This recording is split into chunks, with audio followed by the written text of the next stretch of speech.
What's going on, everybody? Mortem here, this time bringing you a look at the Aeon Mythic Path in the Pathfinder Wrath of the Righteous beta.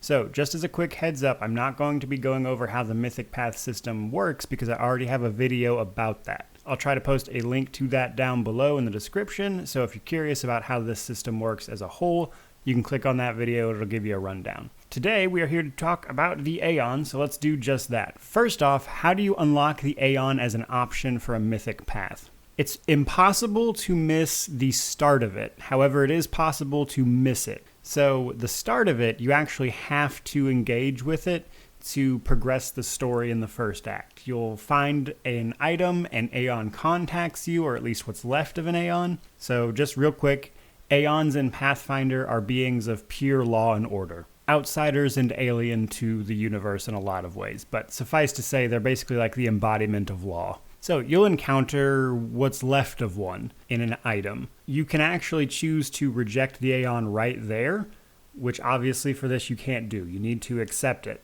However, later on in Act 1, spoiler free here, specifically at the end of Act 1, you're required to deal with a situation. That situation will have an option to use the Aeon Mythic Path. You have to use that option at that moment to continue on this path. If you don't, the Aeon is no longer an option, even if you decided to take it with you earlier. With that explanation of how to get the Aeon Mythic Path, let's talk about what it can actually do for you.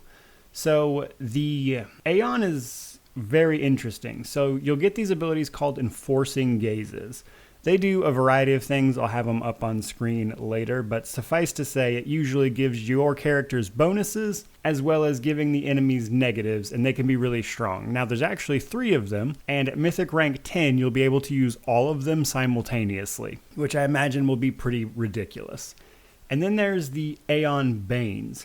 Aeon Baines will effectively, just similar to an Inquisitor, and these effects actually stack with an Inquisitor's Bane, you'll basically get bonuses to deal with enemies, and not only that, it will actually also make your strikes effectively a dispel magic spell. Like just hitting something will dispel magic, which is really awesome. Then we have the Aeon immunities. So as you rank up, you will continue to gain immunities to various types of effects. Now, right off the bat, once you pick Aeon immunity at rank 3, when you actually get to choose the Mythic Path, you will immediately become immune to poison, disease, and confusion, as well as get a bonus saving throw on every chaotic enemy.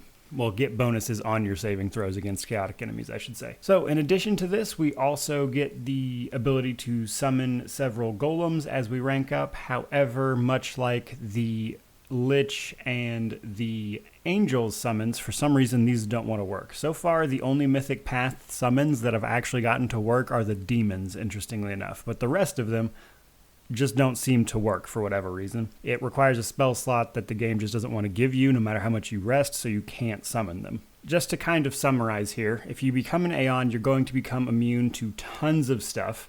You're going to get access to the enforcing gazes. You're going to get the Aeon Bane, which will let you effectively dispel magic from your enemies as well as deal some extra damage later on. You get to summon golems. So overall, I think it's going to be a pretty strong Mythic Path for people who are just trying to be straight up immune to stuff. It's going to be very hard to affect an Aeon, especially against chaotic demons, because most demons are chaotic evil. It's going to be very hard for them to basically do anything to you as an Aeon because they're chaotic, and basically all of the abilities here for an Aeon are essentially just countering that left and right. There you go, guys. There is a look at the Mythic Path mechanics for the Aeon.